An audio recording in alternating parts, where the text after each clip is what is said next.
नमस्कार। दृष्टि आईएएस के पीटी 2021 के विशेष सत्र में आपका फिर से स्वागत है। आज हम लोग पर्यावरण पारिस्थितिकी से जुड़ी कुछ और महत्वपूर्ण खबरों पर बात करेंगे।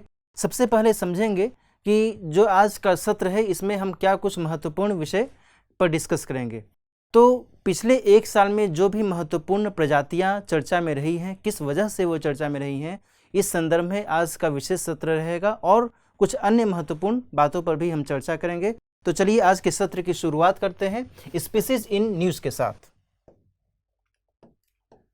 स्पीसीज इन न्यूज में सबसे पहले हम बात करते हैं वाइल्ड लाइफ प्रोटेक्शन एक्ट 1972 यानी कि वन्य जीव संरक्षण अधिनियम 1972 है ना। इस अधिनियम के माध्यम से विभिन्न प्रजातियों को अलग अलग स्तर पर सुरक्षा मुहैया कराई जाती है।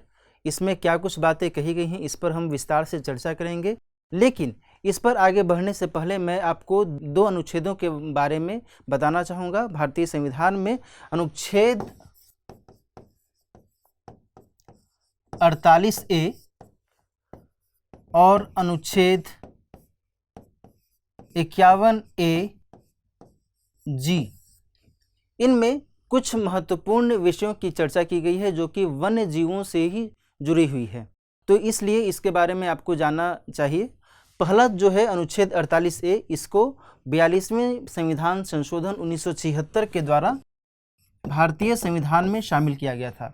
इसमें क्या कहा गया है? इसमें कहा गया है कि जो राज्य हैं, चूँकि 48A जो है राज्य के नीति निर्देशक तत्व के अंतर्गत आता है, तो इसमें कहा गया है कि राज्य जो भी है वो वन्य जीवों की सुरक्षा और संरक्षा की प्रयास करेगा।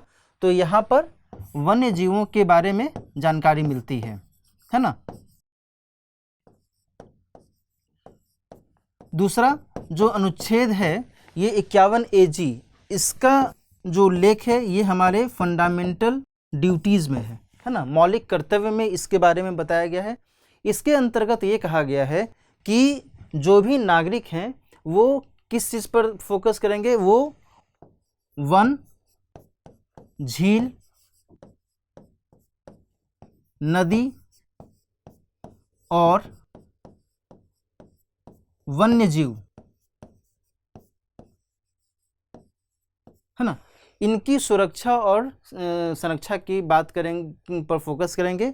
इसी क्रम में दिया हुआ है वन, झील, नदी और वन्य जीव। तो यहाँ पर भी वन्य जीव आ गया। 48A में भी वन्य जीव की बात की गई है और अनुच्छेद 51A जी में भी वन्य जीव की बात की गई है। तो ये दोनों अनुच्छेद आपको जानकारी में रहना चाहिए। यदि इस तरीके से सवाल पूछा जाए कि भारतीय संविधान के किन महत्वपूर्ण अनुच्छेदों में वन्य जीवों के कॉन्टेक्स्ट में स्पष्ट तौर पर जिक्र किया गया है, तो ये आपके लिए सहायक हो सकता है। आइए आगे बात करते हैं वन्य जीव संरक्षण अधिनियम 1972 के कॉन्टेक्स्ट में। तो इसे जो है संपूर्ण भारत में, पूरे भारत में लागू किया गया है ना। लेकिन आपको यहाँ पर मैं हिंट कर देना चाहता हूँ कि जिस समय यह अधिनियम लाया गया था उस समय जम्मू कश्मीर एक राज्य के तौर पर था और जम्मू कश्मीर में उस दौरान यह लागू नहीं किया गया था। लेकिन आज की स्थिति तो अलग हो चुकी है, तो आज के हिसाब से मैं आपको बता देना चाहता हूँ कि इसे संपूर्ण भारत में लागू किया गया है। और जब हम एनिमल की बात करते हैं तो एनिमल में कौन कौन आते हैं? उभयचर आते हैं, पक्षी आते हैं, स्तनधारी यानी मैमल्स आते हैं और रेप्टाइल्स आते हैं। रेप्टाइल्स का मतलब सरीसृप है ना। सरीसृप का एक बहुत ही सामान्य सा एग्जाम्पल है क्या? सांप है ना। तो रेप्टाइल्स आते हैं, ये सभी जो है एनिमल के ही कैटेगरी में आते हैं। यहाँ पर एक महत्वपूर्ण बात यह है कि जो रेप्टाइल्स हैं और जो पक्षी हैं ये अंडे देते हैं, ठीक है। इनके अंडे भी एनिमल की ही कैटेगरी में आते हैं, ये आपको जानकारी में होना चाहिए। दूसरा, जो उभयचर हैं और जो स्तनधारी हैं ये बच्चे पैदा करते हैं, हाँ, बच्चे को जन्म देते हैं, तो इनके बच्चे भी एनिमल की ही कैटेगरी में आते हैं, ठीक है। कल को यदि कभी इस तरीके से सवाल बने कि अंडे जो हैं, जो पक्षी हैं या फिर रेप्टाइल्स, इनके अंडे एनिमल की कैटेगरी में आते हैं नहीं आते हैं, एक कन्फ्यूजन बन सकता है। तो यहाँ पर ये बात क्लियर हो जानी चाहिए कि इनके जो अंडे हैं ये और उभयचर और स्तनधारी के जो बच्चे जन्म देते हैं ये भी एनिमल की ही कैटेगरी में शामिल किए जाते हैं। आइए आगे देखते हैं आगे क्या है।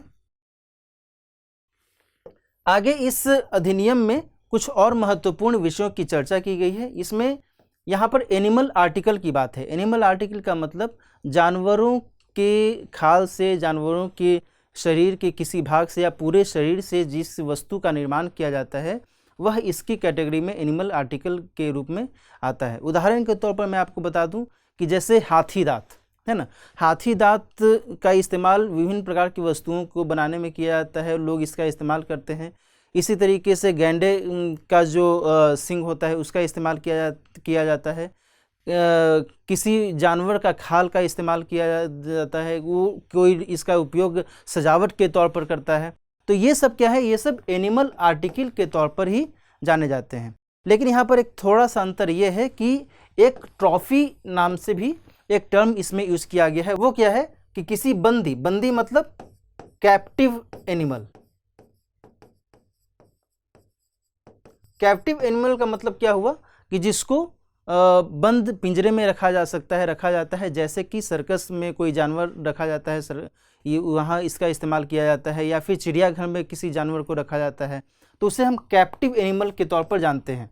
तो किसी बंदी या वन्य प्राणी जिसमें वर्मिन शामिल नहीं है, वर्मिन के बारे में हम आगे समझेंगे ये क्या होता है, उन जिन्हें कृत्रिम या प्राकृतिक तरीके से प्रिजर्व किया गया हो, है ना, उससे जुड़े हुए जो आर्टिकल्स होते हैं, उससे जुड़े हुए जो वस्तु बनाए जाते हैं, उसका इस्तेमाल किया जाता है, वह ट्रॉफी के कॉन्टेक्स्ट में उसे जाना जाता है ना। जैसे कि त्वचा का इस्तेमाल या फिर कोई अन्य नमूने का इस्तेमाल, है ना, जो मैंने भी कहा कि खाल लोग सजावट के तौर पर रखते हैं या फिर कुछ स्पेशल यूज़ के लिए वो इसका इस्तेमाल करते हैं, तो इसे हम ट्रॉफी के कॉन्टेक्स्ट में जानते हैं। तो आइए आगे देखते हैं, आगे क्या है। वर्मिन, जिसकी चर्चा मैंने अभी की। वर्मिन के कॉन्टेक्स्ट में क्या है, ऐसा वन्य प्राणी जिसे अनुसूची 5 में अधिसूचित किया गया है वह वर्मिन कहलाता है। मैं आपको यहाँ पर थोड़ा स्पष्ट करना चाहूँगा कि इस अधिनियम में, वन्य जीव संरक्षण अधिनियम 1972 के तहत टोटल 6 अनुसूचियाँ हैं। इसके संदर्भ में मैंने पहले भी जिक्र किया है, अनुसूचियां हैं टोटल 6, है ना, 1, 2, 3, 4, 5 और 6, है ना। तो इसको यदि इस तरीके से मैं डिवाइड करूं, जो अनुसूची 6 है, वह जो अनुसूची है, अनुसूची 6 स्पेसिफिक स्पीसीज से जुड़ी हुई है, विशिष्ट प्रजाति से जुड़ी हुई है, ठीक है ना। तो वो अलग है। और 1, 2, 3, 4, 5 ये क्या है, ये जनरली जो वाइल्ड एनिमल्स हैं उनके अंतर्गत आते हैं। और 5 जो है, 5 बेसिकली जो है वो वर्मिन के तौर पर जाना जाता है ना। अनुसूची 5 में वर्मिन आते हैं, अनुसूची 1 से 4 में कंप्लीटली वाइल्ड एनिमल्स आते हैं, ठीक है। अनुसूची 1 से 4 में वाइल्ड एनिमल्स आ गए, अनुसूची 5 में वर्मिन आ गए। वर्मिन के बारे में मैं और अधिक आपको बताऊंगा, ये इसके संदर्भ में क्या कुछ बातें महत्वपूर्ण हैं। और अनुसूची 6 में स्पेसिफिक प्लांट्स आते हैं, है ना, विशिष्ट प्रकार के जो पादप होते हैं, उनकी जो प्रजातियां होती हैं वो इसके अंतर्गत आते हैं अनुसूची 6 में, ठीक है।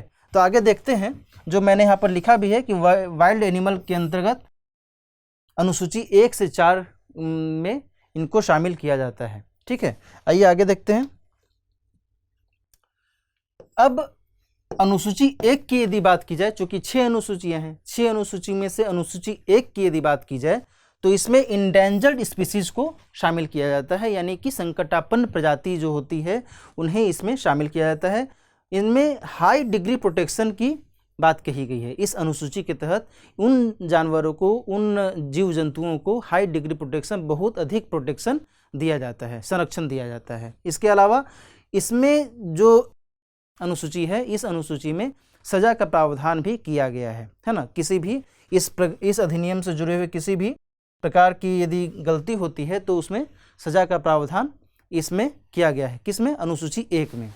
अच्छा, अब हम बात करते हैं कि अनुसूची 1, 2, 3 और 4 में जो वन्य प्राणी हैं, है ना, उनका शिकार नहीं किया जा सकता है, ठीक है। यहाँ पर आप क्लियर हो जाइए कि किसी भी वन्य प्राणी जो अनुसूची 1, 2, 3 और 4 में अधिसूचित हैं उनका शिकार नहीं किया जा सकता है।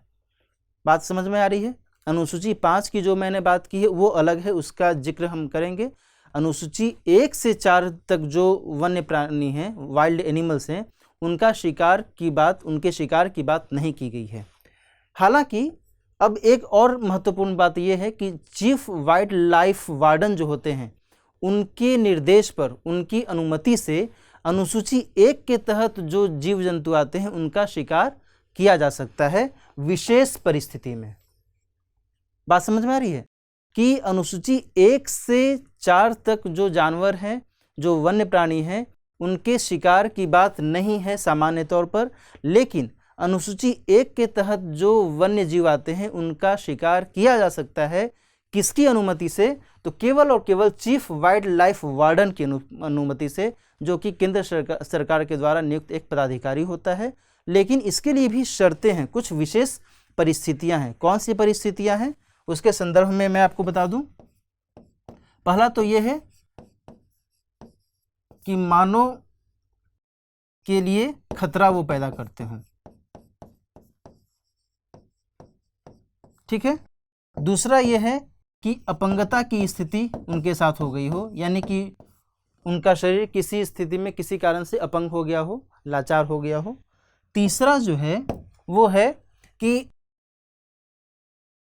उन्हें किसी प्रकार की बीमारी हो गई है ना, जो कि ठीक नहीं हो सकती है, गंभीर बीमारी हो गई है उन जानवरों को।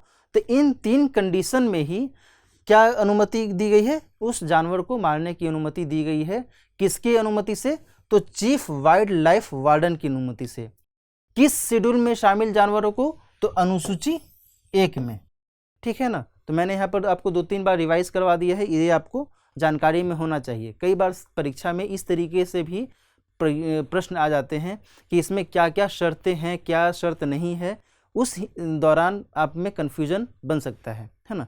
पिछले साल ही या फिर उससे 1 साल बाद, जहाँ तक मुझे ध्यान आ रहा है, स्पेसिफिक प्लांट्स के कॉन्टेक्स्ट में एक सवाल पूछा गया था। जो मैंने अनुसूची 6 की बात की, उसमें पूछा गया था कि अनुसूची 6 में जो पादप हैं इनके कॉन्टेक्स्ट में क्या कुछ बातें कही गई हैं, और उसमें 1-2 कथन दिया गया था, उस पर सवाल बन गया था। तो ये सब आपको जानना चाहिए, ताकि यदि परीक्षा में सवाल बन जाता है, आ जाता है, तो आपको वहाँ पर दिक्कत ना हो, है ना। आगे देखते हैं। आगे और भी है कि चीफ वाइल्ड लाइफ वार्डन या फिर कोई प्राधिकृत ऑफिसर हैं, अधिकारी हैं, उनके अनुमति से अनुसूची 2, 3 या 4 में शामिल वन्य प्राणियों को मारने की अनुमति दी जा सकती है। अब यहाँ पर एक अंतर आ गया। अंतर क्या आ गया कि अनुसूची 1 में जो भी वन्य प्राणी हैं उनके मारने की अनुमति एक विशेष परिस्थिति में केवल और केवल चीफ वाइल्ड लाइफ वार्डन के माध्यम से ही दी जा सकती है, ठीक है। दूसरा है कि अनुसूची 2, 3 या 4 में यदि कोई जीव जंतु आते हैं, कोई वन्य प्राणी आते हैं, तो उनके मारने की अनुमति हम चीफ वाइल्ड लाइफ वार्डन या फिर ऑथोराइज्ड ऑफिसर के माध्यम से भी प्राप्त कर सकते हैं, जो भी अधिकारी ऑथोराइज किया गया है इसके लिए। कंडीशन इसमें वही है कि मानवीय जीवन के लिए खतरा। इसमें एक ऐड हो गया है कि संपत्ति को यदि नुकसान पहुंचाया जा रहा हो, जैसे कि खेत में खड़ी फसल को यदि नुकसान पहुंचा रहा हो कोई जानवरों का झुंड, तो उसे मारा जा सकता है। उसे मारने की अनुमति इसके माध्यम से दी जा सकती है। लेकिन ये किसमें? अनुसूची 2, 3 या 4 के कॉन्टेक्स्ट में बात हो रही है, न कि अनुसूची 1 के कॉन्टेक्स्ट में। आगे क्या है? वही अपंगता की बात जो मैंने अनुसूची 1 में की वो इसमें भी आ गया, और किसी ऐसी बीमारी से ग्रसित जो कि ठीक नहीं हो सकती। तो अनुसूची 2, 3 या 4 के कॉन्टेक्स्ट में 2 महत्वपूर्ण बातों पर आपको ध्यान देना होगा। एक तो ऑथोराइज्ड ऑफिसर की भी अनुमति यहाँ पर ली जा सकती है। दूसरा ये कि इसमें खेत में खड़ी फसल को भी यदि नुकसान पहुँचाने की स्थिति बन रही है किसी जानवर के झुंड के द्वारा, तो इस कंडीशन में भी हम उसे मार सकते हैं, उसे मारने की अनुमति ले सकते हैं। तो यहाँ पर आपको क्लियर हो रहा होगा। आगे देखते हैं। अब हम बात करते हैं विशेष तौर पर वर्मिन के कॉन्टेक्स्ट में, जिसे कहाँ रखा गया है? अनुसूची 5 में रखा गया है ना। केंद्र सरकार अधिसूचना के जरिए किसी वन्य प्राणी को अनुसूची 1 और अनुसूची 2 के भाग 2 में शामिल वन्य प्राणियों के अलावा, है ना, यानी कि वैसे वन्य प्राणी जो अनुसूची 1 या अनुसूची 2 के भाग 2 में शामिल नहीं हैं, उनको छोड़ करके जो भी वन्य प्राणी है उनको किसी क्षेत्र विशेष के लिए वर्मिन घोषित किया जा सकता है। वर्मिन मतलब उन्हें मारा जा सकता है। एक्चुअली वर्मिन को हम यदि बहुत ही सामान्य तौर पर कहें तो ये क्या होता है, लीगल हंटिंग, है ना, वैध शिकार। इसको आप इस तरीके से समझ सकते हैं, वैध शिकार के तौर पर आप इसे समझ सकते हैं, है ना। तो केंद्र सरकार की अधिसूचना के आधार पर किसी क्षेत्र विशेष के लिए, किसी खास समय के लिए, किसी खास स्थान के लिए जो है वर्मिन घोषित किया जा सकता है किसी जानवर को, है ना। या हम जो उदाहरण के तौर पर मैं आपको बताऊं, अनुसूची 5 में कॉमन क्रू जो सामान्य कौवा होता है वो उसे शामिल किया गया है। फ्रूट बैट्स को शामिल किया गया है, बैट्स यानी चमगादड़ यहाँ पर हुआ, माइस और रैट्स, है ना, इन चारों को अनुसूची 5 में स्पष्ट तौर पर शामिल किया गया है। ये आपको जानना चाहिए। आगे हम देखते हैं आगे क्या है। अब बात करें अनुसूची 6, 1 से लेकर के 5 तक तो बात हो ही गई। अनुसूची 6 में मैंने किसके बारे में बताया था, तो स्पेसिफिक प्लांट्स,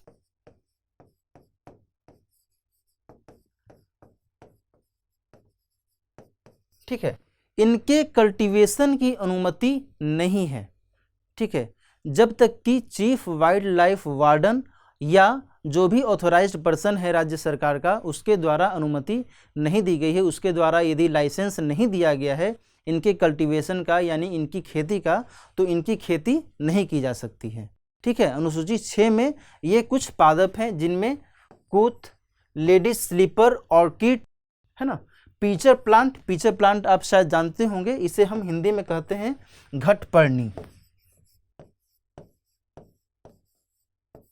घटपर्णी, एक रेड वांडा, एक ब्लू वांडा और एक और है बेडोमस साइकार। इन प्रजातियों को बिना लाइसेंस के खेती न करने की बात की गई है, ठीक है। तो अनुसूची 1 से लेकर के 6 तक में इस तरीके से चर्चा की गई है। आइए आगे देखते हैं। आगे हम बात करें तो इसी अधिनियम की धारा 65 के तहत एक और विशेष प्रावधान किया गया है। उसमें क्या है, उसमें कहा गया है कि अंडमान निकोबार के निकोबार द्वीप में जो अनुसूचित जनजातियां रहती हैं, अनुसूचित जनजातियां यहाँ पर शॉर्ट फॉर्म में एसटी, है ना, जो एसटीज रहते हैं कहाँ पे, निकोबार द्वीप समूह में, वहाँ के जनजातियों को शिकार संबंधी अधिकारों से सुरक्षा, शिकार संबंधी मामलों में सुरक्षा प्राप्त है। यानी कि ये जो जनजातियां हैं, निकोबार द्वीप पर जो जनजातियां रहती हैं, उन्हें शिकार की अनुमति है, उन्हें शिकार से जो है रोका नहीं जा सकता है। क्लियर। आगे देखते हैं। प्रोटेक्टेड एरियाज की भी चर्चा की गई है इस अधिनियम में, यानी संरक्षित क्षेत्र की। उसमें कौन कौन से क्षेत्र शामिल होते हैं, उनमें वन्य जीव अभयारण्य यानी कि सेंचुरी, दूसरा नेशनल पार्क यानी राष्ट्रीय उद्यान, कंजर्वेशन रिजर्व और कम्युनिटी रिजर्व, ये 4 हैं जो कि प्रोटेक्टेड एरियाज में संरक्षित क्षेत्र के तौर पर जाने जाते हैं। तो ये कुछ बातें हैं। आगे देखते हैं। अब हम बात करते हैं काजी 106F की। मैंने जो अभी वन्य जीव संरक्षण अधिनियम 1972 की बात की, चूँकि आगे हम वन्य प्रजातियों के संदर्भ में ही, वन्य जीवों की प्रजातियों के संदर्भ में ही बात करने वाले हैं, और वन्य जीव संरक्षण अधिनियम 1972 बहुत ही महत्वपूर्ण है आपके जानकारी के लिए भी और परीक्षा के लिहाज से भी, इसलिए उसके बारे में थोड़ा सा विशेष तौर पर बताना आवश्यक था। आइए आगे शुरू करते हैं, जो महत्वपूर्ण प्रजातियां हैं उनके बारे में जानते हैं। KAZI आप समझिए कि काजीरंगा का ही एक शॉर्ट नेम है, KAZI काजी 106। यहाँ पर आप एक बाघ की तस्वीर देख रहे हैं, तो इसी को ये नाम दिया गया है काजी 106F। आइए देखते हैं इसके संदर्भ में क्या कुछ महत्वपूर्ण बातें हैं। काजीरंगा नेशनल पार्क में इसकी उपस्थिति पाई गई है। काजीरंगा नेशनल पार्क कहाँ है, आप बताइए कमेंट बॉक्स में। दूसरा, इसे हम गोल्डन टाइगर, टैबी टाइगर या स्ट्रॉबेरी टाइगर के तौर पर भी जानते हैं, है ना। इसे हम गोल्डन टाइगर, टैबी टाइगर और स्ट्रॉबेरी टाइगर, इस 2-3 नामों से भी हम इसे जानते हैं।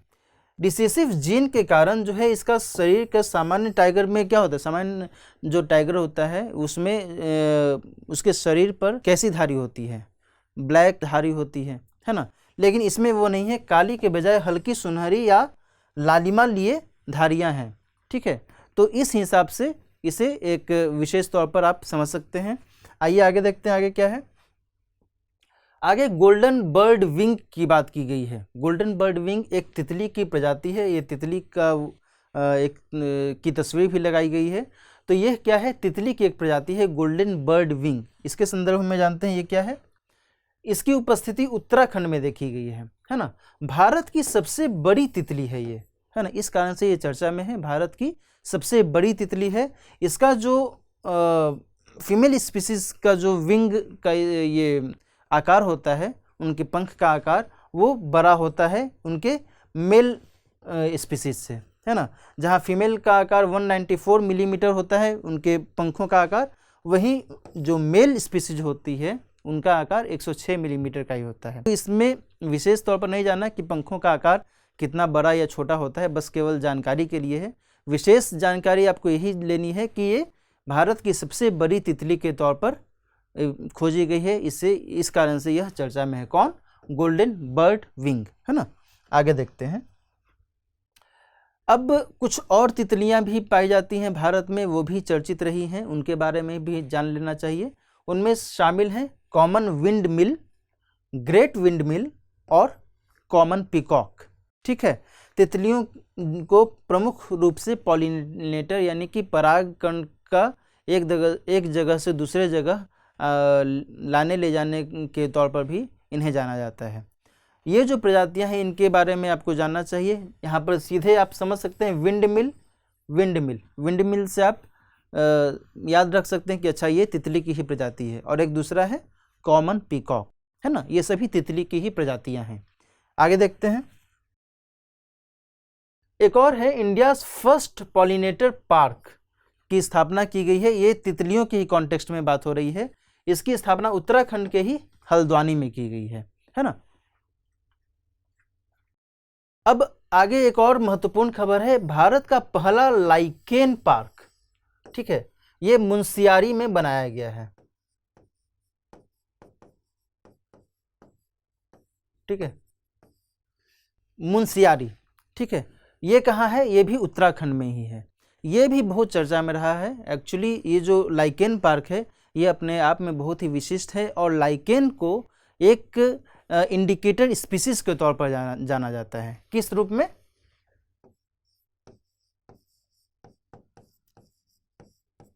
Indicator species. अब ये क्या होता है भाई, ये क्या बला है?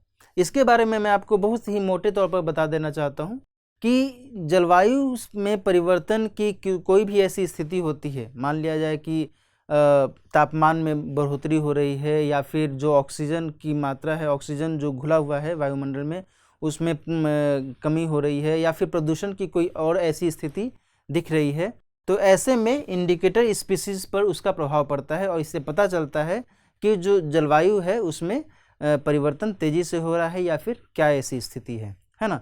तो इस तरीके की प्रजातियों को इंडिकेटर स्पीसीज के तौर पर जाना जाता है और लाइकेन जो है एक तरीके से इंडिकेटर स्पीसीज है। कैसे? यदि प्रदूषण ज़्यादा हो रहा हो तो लाइकेन की जो उत्पत्ति है इसमें कमी आने लगेगी, और प्रदूषण कम हो रहा हो, वायु प्रदूषण यदि कम हो रहा हो तो लाइकेन की उत्पत्ति सही तरीके से, सही दर से होती हुई दिख सकती है। तो उस लिहाज से जो लाइकेन है ये बहुत महत्वपूर्ण माना जाता है और चूंकि ये भारत का सबसे बड़ा लाइकेन पार्क बनाया गया है इस कारण से यह चर्चा में है। लाइकेन को लेकर के और भी मैं आपको बता दूं कि इसका इस्तेमाल विभिन्न स्तरों पर भी किया जाता है, जैसे कि परफ्यूम बनाने में,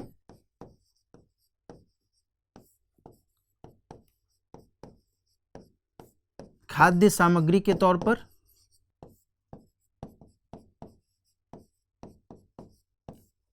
दवा के तौर पर।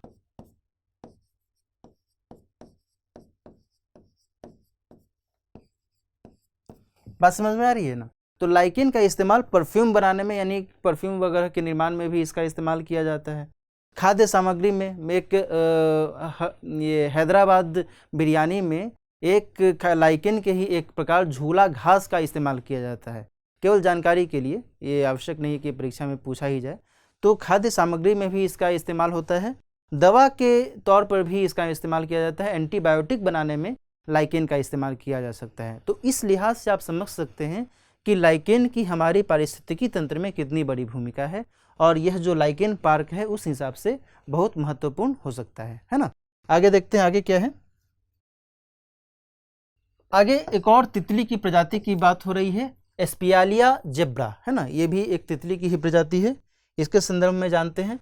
इसे राजस्थान के डूंगरपुर में खोजा गया है। भारत की 1328वीं तितली का दर्जा इसे दिया गया है। अब चूंकि राजस्थान के क्षेत्र में इसे खोजा गया है, तब पाक ऑक्युपाइड कश्मीर, खैबर पख्तूनख्वा, पंजाब प्रांत जो कि पाकिस्तान का हिस्सा है, उस वाले क्षेत्र में इसकी उपस्थिति देखी जाती है ना। इस कारण से यह चर्चा में रहा था। अब बात करते हैं एक और तितली की प्रजाति है, एट्रेटोथेनमिस रियल्सी, है ना। ये भी तितली की ही प्रजाति है। चूंकि तितलियों के कॉन्टेक्स्ट में बात हो रही है तो हम एक साथ ही बता देना चाहते हैं। ये क्या है, यह एक ड्रैगन फ्लाई के तौर पर जानी जाती है, और अरुणाचल प्रदेश के नामदाफा टाइगर रिजर्व में इसकी उपस्थिति पाई गई है। तो इस तरीके से सवाल यदि परीक्षा में पूछे जाते हैं, नाम दे दिया जाता है, कई बार लगता है कि बड़ा ही अटपटा सा नाम है, क्या है, कौन है, तितली है, मधुमक्खी है, जानवर है, क्या है, नहीं समझ में आता। तो इसलिए इस तरीके से कुछ जो चर्चा में रहे हैं तितलियाँ, उनके बारे में आपको जानना चाहिए, है ना, याद रखना चाहिए, ताकि इन केस यदि सवाल टकरा जाए तो आपको वहाँ पर दिक्कत ना हो। आगे देखते हैं, एक पौधा है, वो क्या नाम है उसका, ग्लोबा एंडरसोनी या एंडरसोनाई भी आप इससे कह सकते हैं। ये बड़ा ही डांसिंग करता हुआ दिख रहा है ना, कुछ इधर कुछ इधर। तो ये एक्चुअली इसका नाम ही क्या है, नाम ही है, इसे डांसिंग लेडीज इसे कहा जाता है, या फिर स्वान फ्लावर्स के तौर पर भी इसे जाना जाता है। इसे कहाँ देखा गया है, सिक्किम हिमालय वाले क्षेत्र में इसकी उपस्थिति देखी गई है। तिस्ता नदी घाटी क्षेत्र और दार्जिलिंग के पहाड़ी क्षेत्र में भी इसकी उपस्थिति देखी गई है। क्या नाम है, डांसिंग लेडीज। यह सफ़ेद फूल यह धारण करता है, आपने कलर में देखा ही, सफ़ेद फूल यह धारण करता है ना। आगे देखते हैं। अब बात करते हैं इंडियन बाइसन की। इसके संदर्भ में जानते हैं क्या है। इसकी उपस्थिति नागरहोल बांदीपुर में, यानी कर्नाटक वाले क्षेत्र में, पश्चिमी घाट वाले क्षेत्र में इसकी उपस्थिति देखी गई है। IUCN स्टेटस में यदि देखा जाए तो इसे वल्नरेबल का दर्जा दिया गया है, यानी सुभेद्य का दर्जा दिया गया है। और वहीं यदि वन्य जीव संरक्षण अधिनियम 1972 के तहत बात की जाए तो शेड्यूल 1 में इसे रखा गया है ना।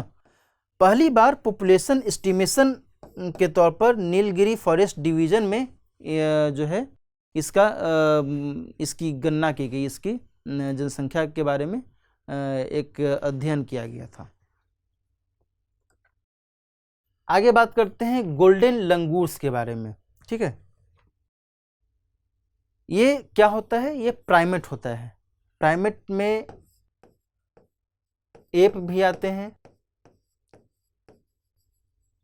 लेमूर भी आते हैं और ह्यूमन भी आते हैं, और गोल्डन लंगूर भी एक प्राइमेट के तौर पर ही जाना जाता है ना। मंकी भी आते हैं, ठीक है। कभी इस तरीके से सवाल बन जाए कि प्राइमेट में इनमें से कौन आते हैं, नहीं आते हैं, तो ये आपके लिए महत्वपूर्ण हो सकता है।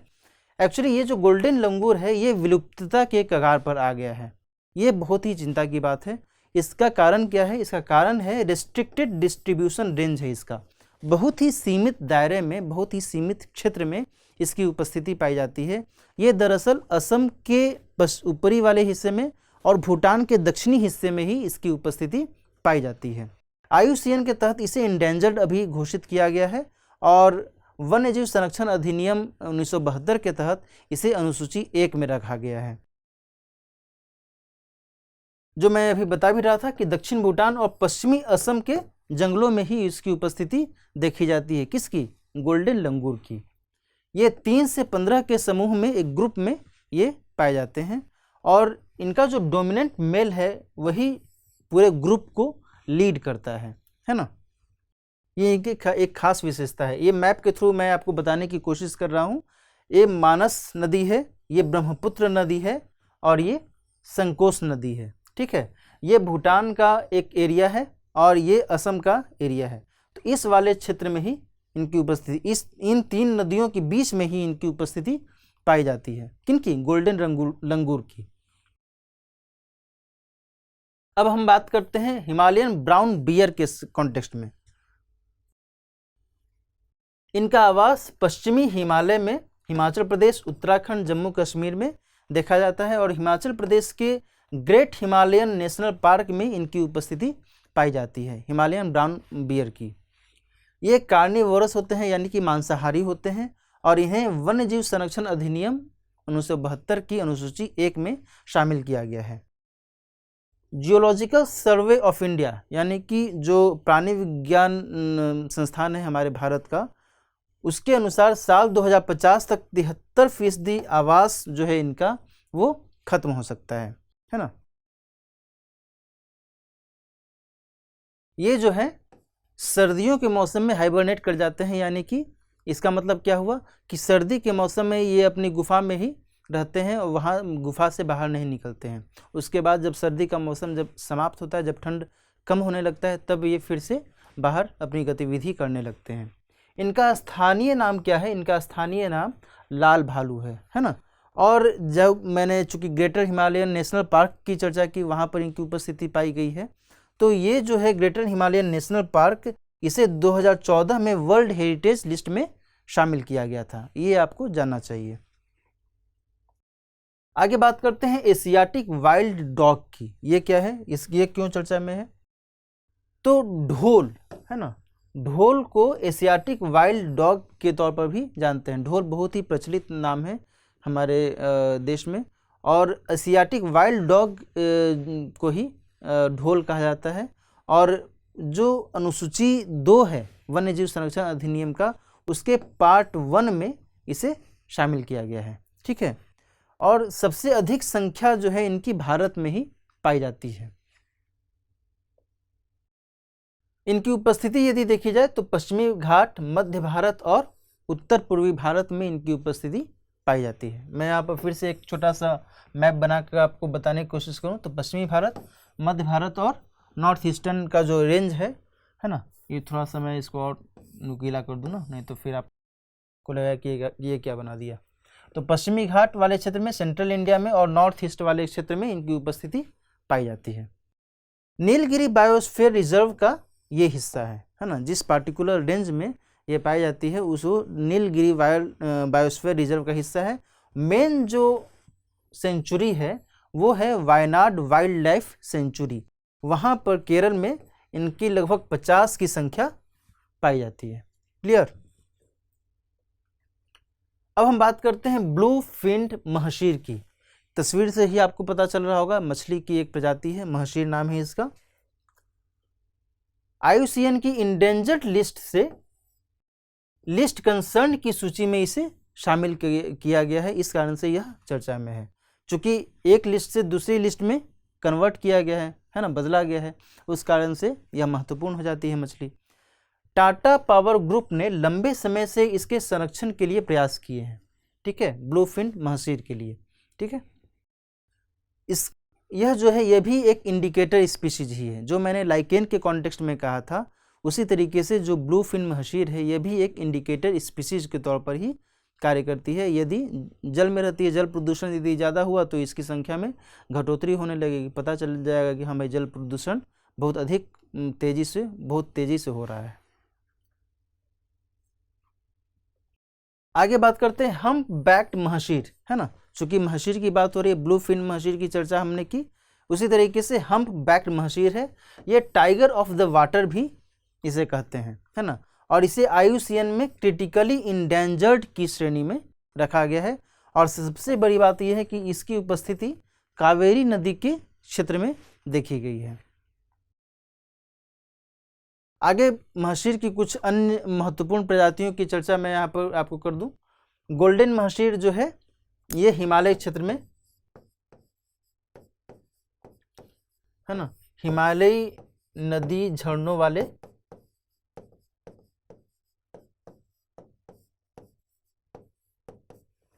यहाँ पर गोल्डन महसीर पाई जाती है। ब्लू फिन महसीर या दक्कन महसीर की बात मैंने की ही, चूँकि दक्कन महसीर का मतलब ही हुआ कि ये दक्कन वाले इलाके में ये मछली पाई जाती है। रेड फिन महसीर जो है ये मध्य भारत के क्षेत्र में पाई जाती है, सेंट्रल इंडिया वाले क्षेत्र में। ठीक है, अब चॉकलेट महसीर ये भी हिमालयी रीजन में ही, हिमालयी रीजन में जो नदियां हैं, पहाड़ पर तो पाई नहीं जाएगी मछली, नदी में ही पाई जाएगी, हिमालय क्षेत्र की नदियों में।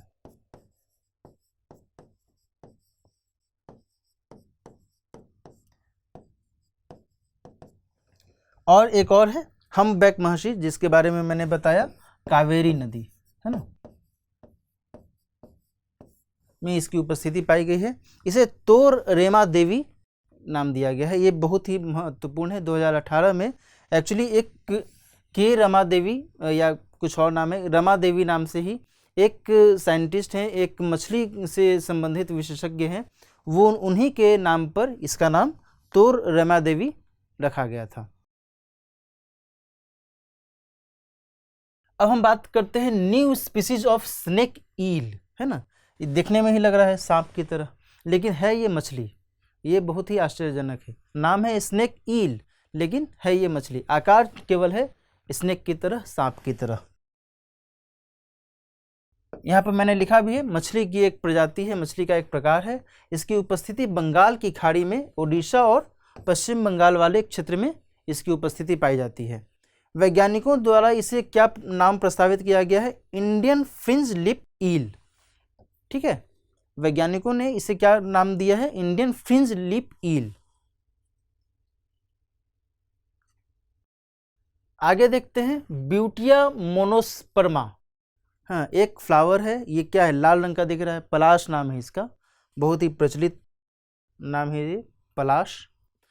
इसे फ्लेम ऑफ फॉरेस्ट, जंगल की आग, चूँकि लाल कलर का है, पूरे जंगल में यदि ये खिले, ये फ्लावर खिले, ये फूल खिले, तो लगेगा कि जंगल में आग लगी। फॉरेस्ट फायर के तौर पर भी जानते हैं, पलाश, ढाक, बास्टर्ड, टीक, टेसू, इस रूप में भी इसे जाना जाता है। यह एक औषधीय वृक्ष है।